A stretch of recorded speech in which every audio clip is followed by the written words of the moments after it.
You know, I mean, this is the world that we live in today. And I think part of that world is because we have been fed this line of horse shit that you're supposed to seek comfort. And I don't think you are. I think you're supposed to seek lessons, and you're supposed to seek difficult tasks and accomplishments. And through those things, and through doing things that are hard to do, even if it's just a fucking 90-minute hot yoga class. I do a 90-minute yoga class, man. Those last 20 minutes, I do not want to be there, man. And I definitely don't want to give 100%. And I can cheat.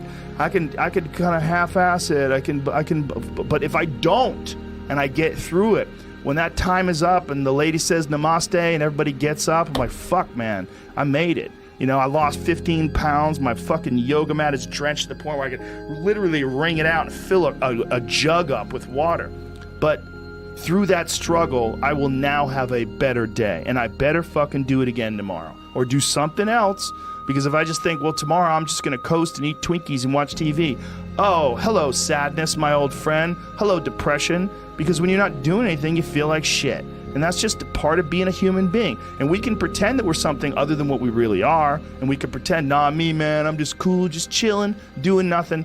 Bullshit. You're a fucking human. You're a human being. You evolved from the fucking hundreds of thousands of years of hunters and gatherers and people that were struggling. Those human reward systems are carved deeply into your DNA. And if you don't respect that, if you don't respect the mechanism of happiness and fulfillment and what you really need to do in order to feel satisfied in life, camaraderie, love, family, friendship, struggle, testing yourself, learning, all those things are imperative. They're all a giant part of being a person. Concentrating on people that suck or being jealous about people that are doing well does me zero good. But instead, if someone does well, I can be inspired and I can get fired up by it. I mean, I figured this out in my early 20s. I was like, okay, this is I have a poor way of looking at it because it's a martial arts thing. Because in martial arts, like, you can't be jealous of someone else's ability. You have to realize you might have to fight them someday. So by realizing that they're really good, you're forced to be objective about it. And you have to go to work. Like, you have to go, fuck, that guy's better than me. I got to get better. And you have to go to work. Right. There's no positive benefit in underestimating someone. Underestimating someone will get you fucking killed. Like, literally. You're gonna get. But this is something I've cultivated for a long time and avoided things that make me unhappy and figured out what those things are and been very rigid about eliminating them from my life. And one of the big ones is eliminating interactions with people that are negative. That is gigantic. And because I've realized that I'm not really as independent as I used to like to think I was. I used to like to think that my thought process was independent and that I don't give a fuck what anybody thinks. That's nonsense. People say that because they absolutely care what people think and it bothers them. So they say, I don't give a fuck.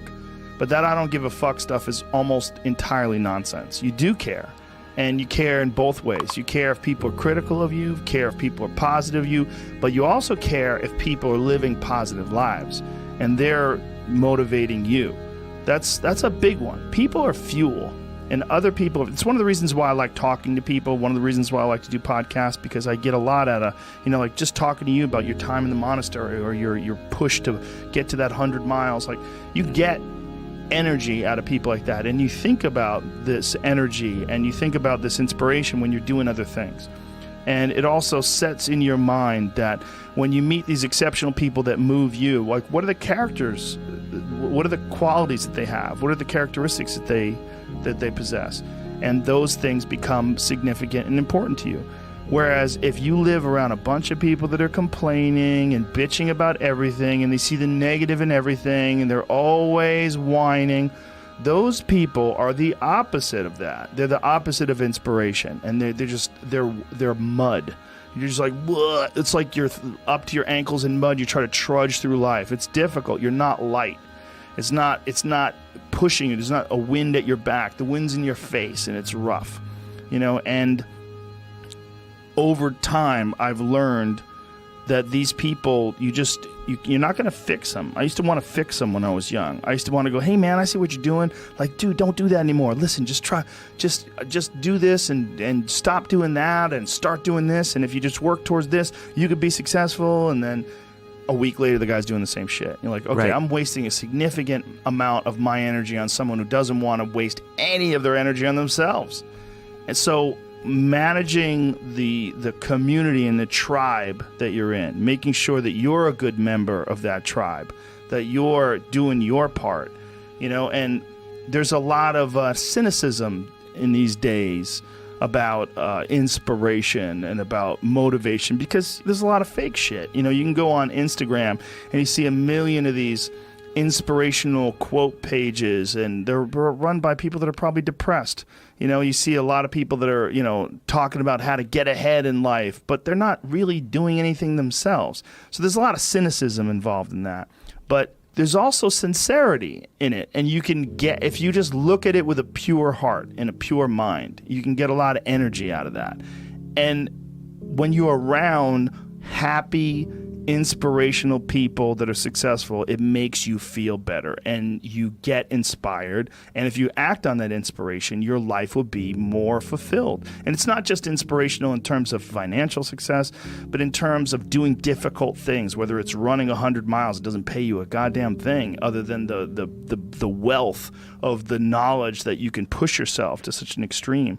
Or anything else, whether it's someone who becomes really good at playing chess or someone who's really good at martial arts or whatever it is. There's a great feeling in these overcoming these difficult things, because life is never this just constant state of I'm at a 9 all day, and when I'm with my wife, I hit 10. Yay! And I stay like that. That's not real. What's real is like you saying that you went to this monastery and felt all this angst about meditating and being alone and not having your phone and not having the input, but then when it comes out of it, then you have this reward. So you push through this and you had these uncomfortable feelings, and you came out of those uncomfortable feelings with this newfound appreciation for time and this respect for your own existence in your own space and carving out 3 hours for yourself a day. That's where it all comes from. It all comes from